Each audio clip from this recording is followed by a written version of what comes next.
समाज में बीच में ऐसे घिनौने लोग भी हैं जो घृणा अपने बयानों से पैदा कर रहे हैं। अखिलेश यादव कहीं नहीं है तो आलिया सत्ता में, अब सत्ता के ख्वाब ही देखता रहिए अखिलेश यादव, सत्ता में यूं आने वाला। उस तरीके से उस ठंडे पानी में सुबह 4 बजे स्नान कर तो देखिए, तब आपको पार्टी के दम पे ये मुख्यमंत्री नहीं बन पाने का ये गारंटी है हमारी। बस हमने बता दिया अखिलेश यादव ये जो पाप कर रहा है ना, ये उल्टे सीधे बयान देकर बाबा आए हैं हर योगी को साथ ले जाएंगे, ये उल्टे सीधे घिनौने बयान है ये भी।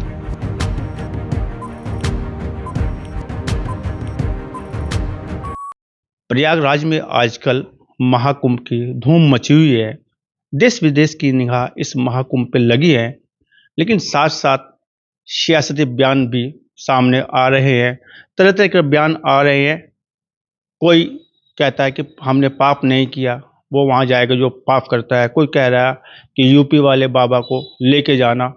बात करेंगे, चर्चा करेंगे इन सियासत भरे बयानों को कैसे देखते हैं। हमारे साथ जुट चुके हैं सनातन की आवाज़ अरुण राणा जी, और साथ में हमारे साथ जुट चुके हैं विनोद पुंडे जी। आपका बहुत बहुत स्वागत है जेडी न्यूज में। शुरुआत यहीं से करते हैं, अरुण राणा जी से बात करेंगे। जी अरुण जी, जिस तरह के सियासती बातें आ रही है सामने, कुंभ को लेकर, महाकुंभ को लेकर बयान आ रहे हैं, कैसे आप देखते हैं इन सियासती बयानों को? जो बातें आ रही है सामने, पाप किया है तो जाएंगे नहाने, तो कैसे देखते हैं इसको? देखो जी, बात यह है, आप जिक्र कर रहे हैं चंद्रशेखर रावण का।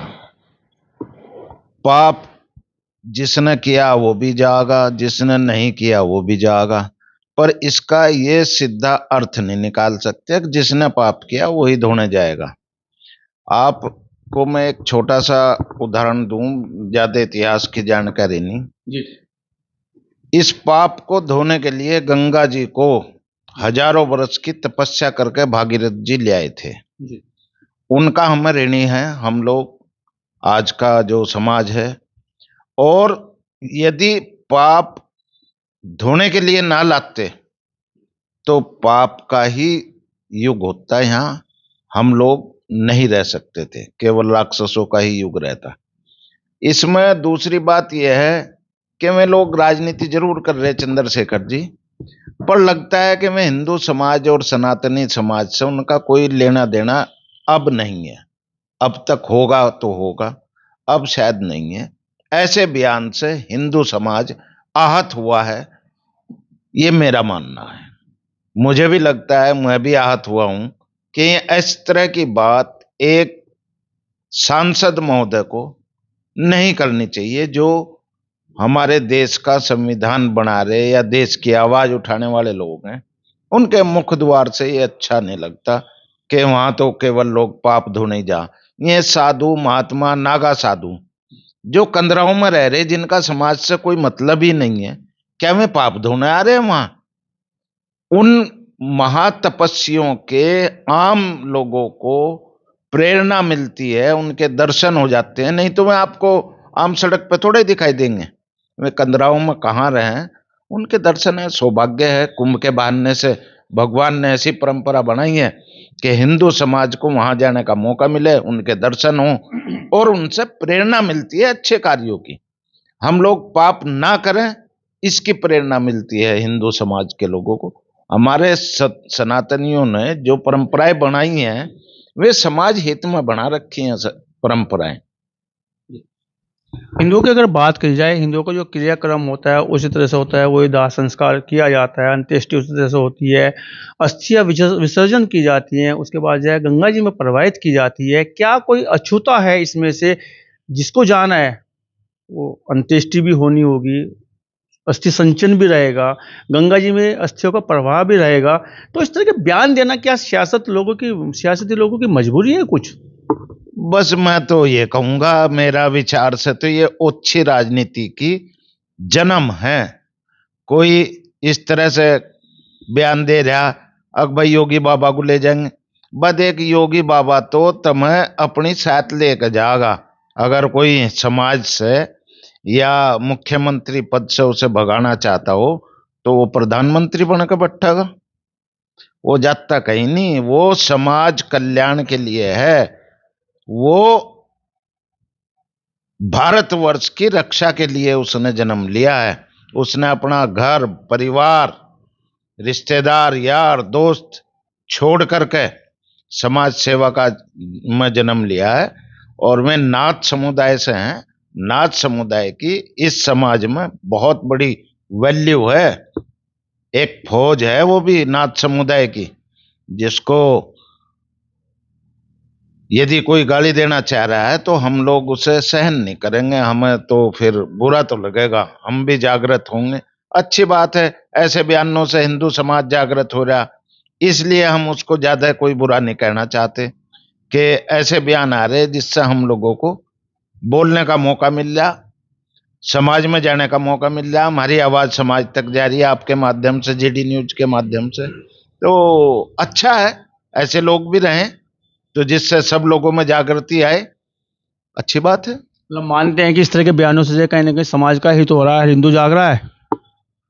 हाँ, ये तो सही बात कह रहे हैं आप कि इससे हिंदू समाज में जागृति आ रही है कि हमारे समाज में बीच में ऐसे घिनौने लोग भी हैं जो घृणा अपने बयानों से पैदा कर रहे हैं।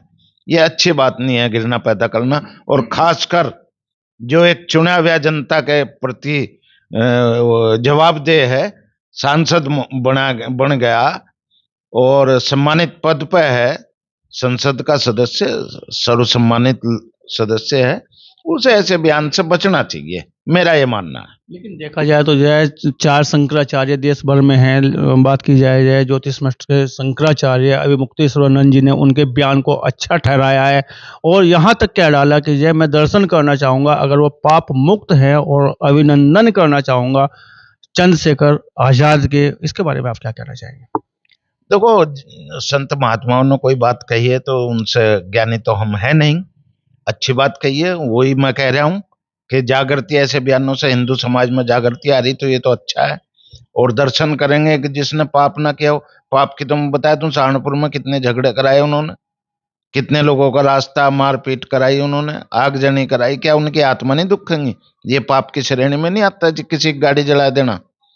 तो ऐसा नहीं है कि मैं पाप मुक्त है।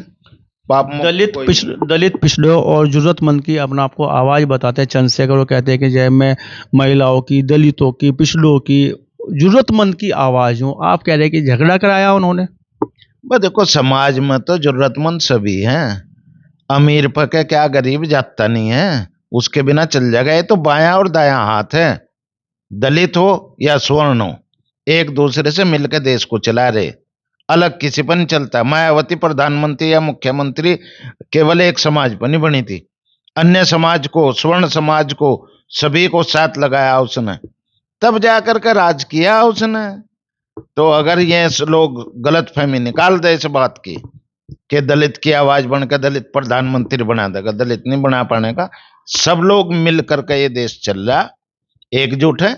दलित का योगदान हम नहीं कहते कि कम है या किसी और जाति का कम है, सबके योगदान से, भाई किसी का थोड़ा हो किसी का ज्यादा हो, तब इस योगदान से ये देश विश्व शक्ति बनने जा रहा है और बनकर रहेगा विश्व शक्ति।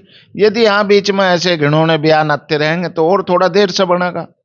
इसका और कोई ज्यादा बड़ी वो नहीं है कि भाई हम बनने के नहीं, बनेंगे तो भारत जरूर, क्योंकि विद्वानों का जो देश है वो महाशक्ति बनकर रहेगा, विश्व गुरु बन जाएगा भारत, ऐसा आपका जय सब कल्पना है, सपना है और मंगल कामना है। इसके लिए हम आपको प्रेषित करते हैं। लेकिन आशय क्या है, अखिलेश यादव के बयान का आपने जिक्र कर दिया कि जय वो भी कह रहे हैं कि जब संत महात्मा जाएं तो इस बाबा को भी लेके जाएं, यूपी वाले बाबा को भी लेके जाएं। आखिर इसका आशय क्या है? यूपी वाले बाबा को मैं बता तो दिया, वो कहीं जा रहा है, वो देश का प्रधानमंत्री बन जाएगा, और कहाँ भेज रहा है उसे? आप तो कह रहे हैं कि साथ में लेके जाएं अखिलेश यादव को। अखिलेश यादव कहीं नहीं है, तो आ लिया सत्ता में, अब सत्ता के ख्वाब ही देखता रहियो। अखिलेश यादव सत्ता में यूं आने वाला नहीं। यूं कितना से एक राज्य का बना दिया था, उत्तर प्रदेश बड़ा राज्य है, पर 29 राज्यों के बराबर तो उत्तर प्रदेश नहीं है, बड़े बड़े राज्य हैं हमारे यहाँ। तो बस ये दोबारा मुख्यमंत्री भी बन जाओ, मैं अब आज आपको इस बात का चैलेंज कर रहा हूं कि ये गठबंधन से ही बन सके। अपने समाजवादी पार्टी के दम पे ये मुख्यमंत्री नहीं बन पाने का ये गारंटी है हमारी। गठबंधन का दौर रहा तो शायद मुख्यमंत्री बन जाए, ऐसा आप कह रहे हैं। लेकिन हम फिर चलते हैं कुंभ की ओर। पाप तारनी कहा गया है, भव सागर तारनी कहा गया है। माँ गंगा को, नमामि गंगा, तमाम पीढ़ियों को देखा जाए, सम्मान किया है नदी के रूप में नहीं, माँ के रूप में। लेकिन जब महाकुंभ हो रहा है, सियासत भरे इस तरह के बयान आ रहे हैं, सियासती बयान आ रहे हैं, क्या सियासती बयान धर्म के आधार पे देना जरूरी होता है क्या? बस हमने बता दिया, अखिलेश यादव ये जो पाप कर रहा है ना, ये उल्टे सीधे बयान देके बाबा आए हैं हर योगी को साथ ले जाएंगे, ये उल्टे सीधे घिनौने बयान है। ये भी अखिलेश यादव सत्ता में नहीं आने का ऐसे बयानों से, ये गारंटी बता रहा मैं। आवेगा तो दूसरों के आगे हाथ फैला के गठबंधन से ही आ सके। वो भी यादवों की राजनीति करते रहे, उसके बड़े भी, और ये भी कर रहा। आने का नहीं सत्ता में आसानी से, चीफ मिनिस्टर बन पाना मुश्किल है इसका आगे। क्या वर्ग विशेष कुछ है, खुश करने का एक अंदाज है अखिलेश यादव का और चंद्रशेखर आजाद का? भाई देखो, बात सुनो, दलित की और मुस्लिम की वोट सबको ही अपनी तरफ खींचनी चाह रहा, पर सरकार वही बनाता है, कहूं जिसके साथ स्वर्ण लगता है, सरकार वही बना रहा आज तक देश में। मास्टर चाबी स्वर्णों के हाथ में, आप ये कहना चाह रहे हैं? है मास्टर चाबी है ही, इसमें क्या शंका है? जिसकी चाहे उसकी सरकार गिरा दी, जिसकी चाहे बनवा दी। बड़ी बात कह रहे हैं। बड़ी बात कह रहे हैं। स्वर्णों के बगैर कुछ नहीं, स्वर्ण के बगैर कुछ नहीं। जिधर को जाएंगे, योगी और मोदी को बिठाने वाला स्वर्ण समाज तो है, पर देखो इसके साथ में ये जरूर जोड़ा जाएगा कि अकेला समाज, बिरादरी से अलग समाज, हिंदू समाज अकेला, फिर भी देखो निहत्ता तो हो ही जाता है अगर सब लोग मिलकर बनावे। हाँ, इसमें कोई शक नहीं है, स्वर्ण जिधर को झुकता है उधर की सरकार बनती है, ये सच्चाई है। सनातन से स्वर्ण सियासत की बात करने लगे अरुण राणा। अब रुक करते हैं विनोद पुंडे जी की और बात करेंगे फिर कुंभ की। जी, कुंभ पे जिस तरह के बयान आ रहे हैं, चाहे वो सांसद चंद्रशेखर आजाद के रहे हो या अखिलेश यादव के रहे हो, संतो महात्मा से आग्रह किया है कि जब जाए तो यूपी वाले बाबा को साथ लेके जाए। बात यहीं से शुरू करते हैं। धन्यवाद। आपके चैनल से मुझे मौका मिला। प्रयागराज 144 साल बाद एक ऐसा ग्रह चाल के अंतर्गत महाकुंभ होने जा रहा है जो 144 साल का, जिसमें हमें इंतजार करना पड़ा। महाकुंभ में नागा साधु, अघोरी साधु और 13 अखाड़े हैं वहां पर, और 13 अखाड़ों के जो महात्मा हैं, जो कंदराओं में रहते हैं, गुफाओं में रहते हैं, जो 6-6 साल बाहर नहीं निकलते हैं, ऐसे महात्मा जिनके 12-12 साल की, जिन्होंने तपस्या की है या 8 साल की तपस्या की है, हाथ खड़ा करने की, बैठने की, या किसी भी तरीके के हठ योग के जिसको बोलते हैं, ऐसे ऐसे महात्माओं का दर्शन करने के लिए विदेश की मीडिया और विदेश के लोग, जो आज 183-84 देश के लोग वहां पर आना शुरू हो गए और वहां आ रहे हैं, वो उन लोगों के दर्शन करने के लिए, उनसे ये सीखने के लिए कि एक्चुअल में क्या ये जो जीवन हम एक इंसान जी रहा है, जो अपना जीवन यापन कर रहा है, सांसारिक गतिविधियों में फंसा हुआ है, यही जीवन है या वो भी एक जीवन है। उसके दर्शन अलग हैं। उन्होंने ये तो सिखाई दिया कि भाई ये दर्शन अलग है, हम 12 साल में, 8 या 6 साल में आपके पास आते हैं, लेकिन उन लोगों का वहां इतना महात्म्य है कि जो वो स्नान करते हैं, उसके पश्चात जो स्नान होता है, माँ गंगा, माँ यमुना, माँ सरस्वती, जिनको माँ का रूप दिया गया है, और तीनों की त्रिवेणी का वहां संगम है, उसमें नहाने के पश्चात जब आम आदमी वहां नहाता है तो आप जानिए कि जो पाप जो कहते हैं, पाप ये नहीं है कि मैंने अगर किसी का दिल दुखाया वो भी पाप है। कृष्ण जी ने बड़ा स्पष्ट कहा कि मैं भी चोर हूं। माखन चोर थे तो माखन चोर का नाम पड़ा। इस वजह से अगर कोई ये कहता है कि मैं पापी नहीं हूं, और सब पापी हैं जो पाप धोने के लिए जा रहे हैं, चाहे उसमें अखिलेश हो, चाहे चंद्रशेखर रावण हो, तो वो ये समझे वो सनातन का घोर विरोधी बयान दे रहे हैं, और सारे सनातनियों को उससे बड़ी ठेस पहुंची है। करना तो उनको चाहिए था, दोनों को ही, कि हम ऐसा बयान ना दें जिससे कि हमारी देश की अखंडता पर कोई ठेस पहुंचे, हमारी सनातन संस्कृति को ठेस पहुंचे।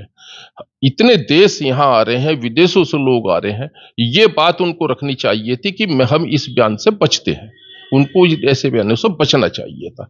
लेकिन उन्होंने ऐसी बात कही है तो बड़ा स्पष्ट है। अभी मेरे साथी ने कहा, उनके बारे में कुछ बयान दिया, तो वे खुद अपने आप, मैं तो चंद्रशेखर रावण से कहूंगा कि कहां से उठे हैं और कहां चले हैं, और आज सांसद हैं। पहले तो अपनी मां से ये जाकर पूछ लें, क्या जब मेरा जन्म हुआ उससे पहले आपने किसी शिव जी की या कृष्ण जी की या रामचंद्र जी की या किसी अन्य देवी देवता की कोई मन्नत मांगी थी कि मुझे ऐसा पुत्र प्राप्त हो जो मेरा भी नाम रोशन करे? तो ऐसे अगर उन्होंने मांगी थी और वो कह दें हाँ मांगी थी, और वो कह दें कि मैं सनातनी हूं, हाँ मैं मूर्ति पूजक हूं, तो उनको माफी मांगनी चाहिए अपनी मां से भी और इस क्रम भूमि भारत मां से भी, और उन लोगों से भी जो जिन लोगों को इससे ठेस पहुंची है। तो ये इस तरीके का बयान बहुत घोर, मैं तो कहूंगा कि ये निंदनीय बयान है, ऐसे बयान नहीं आने चाहिए, और वो भी ऐसे समय पर जब आप समझे कि 45 करोड़ की जनता जो वहां नहाने के लिए आ रही है। 45 करोड़ का मतलब है 25 करोड़ तो हमारी प्रदेश की जनसंख्या ही है, और वहां 45 करोड़ लोग आ रहे हैं, तो क्या सारे पापी थोड़े ही हो गए? ऐसी शब्दों का उनको चयन नहीं करना चाहिए था सांसद होते हुए, ये दुर्भाग्यपूर्ण है। पर एप्पल कंपनी जो है जिसमें मोबाइल्स वगैरह टैब वगैरह बनते हैं, इसके बनते हैं, तो उसकी जो सीईओ है, वाइस सीईओ है शायद, उनकी पत्नी भी यहाँ पे आई हुई है, और उन्होंने जो है वहाँ पे शिविर लगाया हुआ, उसमें वहाँ वो कुंभ दर्शन के लिए और यहाँ से सीखने के लिए, संस्कृति को जानने के लिए वो आई है, और हमारे सियासती बयान दे रहे हैं। तो एक माँ का जो स्वरूप है उस सियासत ने कितना बिगाड़ दिया है, क्या लगता है, क्या कहना चाहेंगे आप? माँ न रही, माँ नदी भी नहीं रही, माँ जो पाप करेगा वो जाएगा। बिल्कुल सही। तो ऐसे कौन से विश्लेषण से, कौन से उससे आए हैं कि जो ऐसा बोल रहे, क्या कहना चाहिए?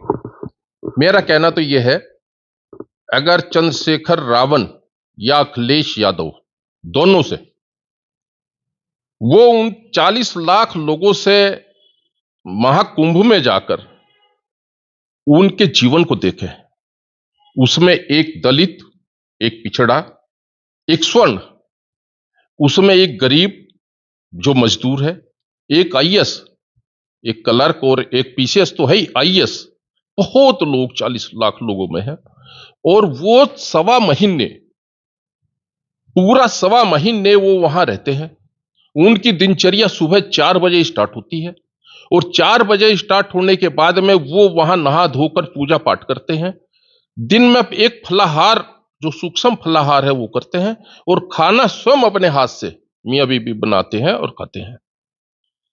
उसके बीच में वो आश्रम में जाकर ऐसे महात्माओं के प्रवचनों को सुनते हैं जो महात्माओं कंदराओं से निकलकर आए, उनसे बात करते हैं, अपने जीवन को सुधारते हैं।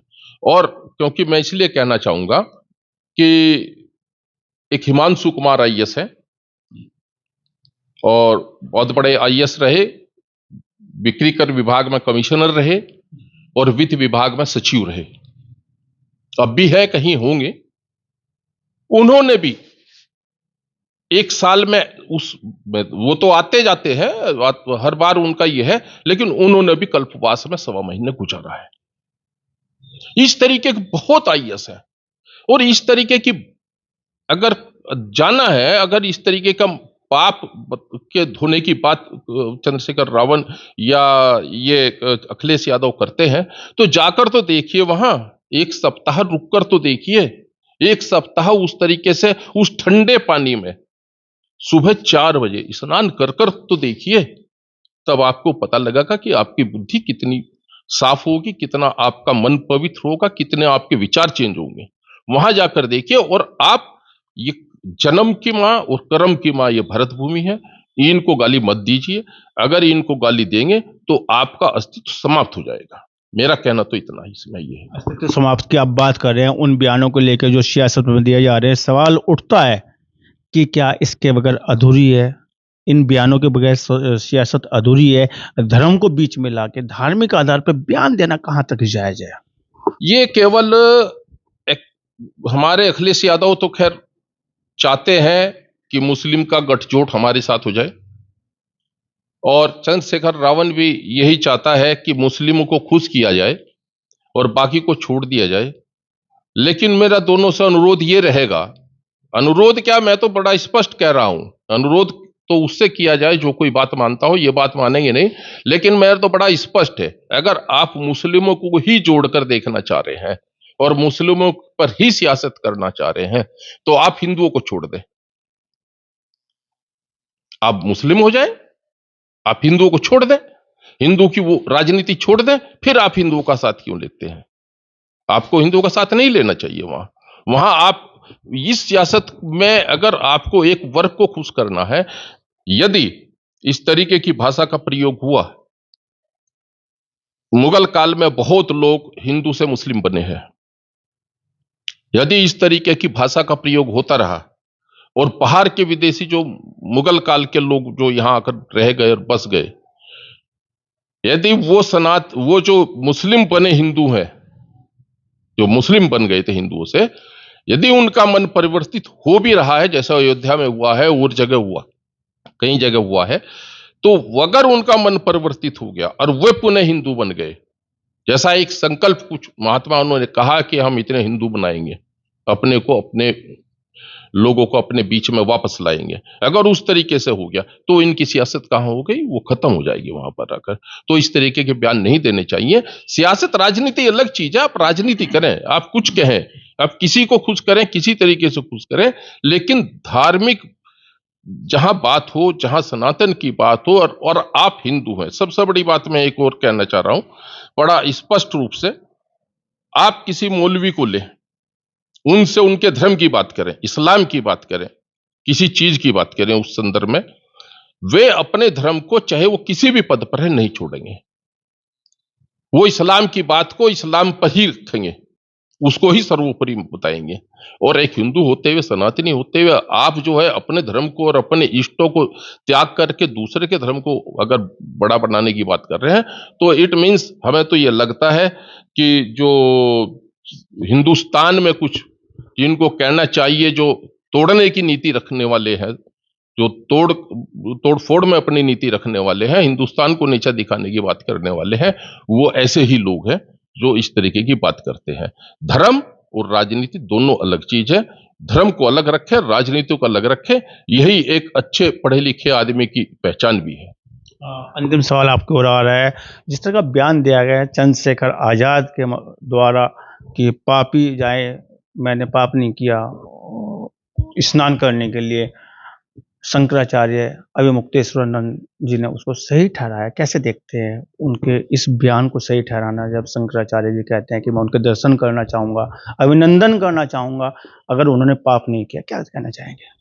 बिल्कुल सही कहा, अभिमुक्तेश्वरानंद जी ने बहुत सही कहा। और यह तंज है कि ऐसा आदमी जिसने कभी कोई पाप ही नहीं किया, जिसको नहाने की आवश्यकता नहीं है, क्योंकि हरिद्वार हमारे से 70 किलोमीटर दूर है, और 70 किलोमीटर दूर में चंद्रशेखर पता नहीं कितनी बार गए होंगे और कितनी बार हरिद्वार में डुबकी लगाई होगी, जाने अनजाने इस सांसद बनने से पहले। तो क्या उन्होंने अपने पाप धुले? और ये कहना कि वहां पाप ही धुलते हैं, वहां पाप नहीं धुलते। वहां जो आपके जो ऐसे विचार हैं, जिन विचारों को कहिए कि वो समाज में द्वेष पैदा करना चाहते हैं, ऐसे विचारों को त्यागने का एक साधन है। उन महात्माओं के उनके संसर्ग में आकर अच्छी बात को सुनकर अच्छे विचारों को ग्रहण करने का एक साधन है। यही हरिद्वार में है, यही महाकुंभ में, प्रयागराज में है। और इस तरीके से उन्होंने जो कहा है, तो वो तो आज नहीं कल, जैसे हमारे अखिलेश जी कह रहे हैं, तो उन अखिलेश जी ने तो बड़ा स्पष्ट कहा कि महाकुंभ के पश्चात मैं जाऊंगा और वहां स्नान करके आऊंगा, तो फिर तो ये भी जाएंगे, तब वे किस मुंह से जाएंगे? देखना तो ये है। इस तरीके की भाषा का प्रयोग नहीं करना चाहिए। और जो शंकराचार्य ने कहा है, हमारे शंकराचार्य महोदय ने बड़े स्पष्ट रूप से जो ये बात कही कि मैं उनका अभिनंदन करूंगा, जिसने कभी कोई पाप नहीं किया उसका तो अभिनंदन होना ही चाहिए। और ये अपने गिरेवान में सब झांक कर देख लें, इन्होंने कितने पाप किए कितने नहीं किए। तो यहाँ उनकी बात सही, और बाकी तो इनको सोचना है कि अपनी राजनीति को कहाँ लेकर जाएंगे। इससे ऐसा जरूर लगता है कि ऐसे विचारों से, ऐसी अपने जो इन्हीं ने मंतव्य दिए हैं, कहीं ना कहीं दलित समाज भी इनसे किनारा करना शुरू कर देगा।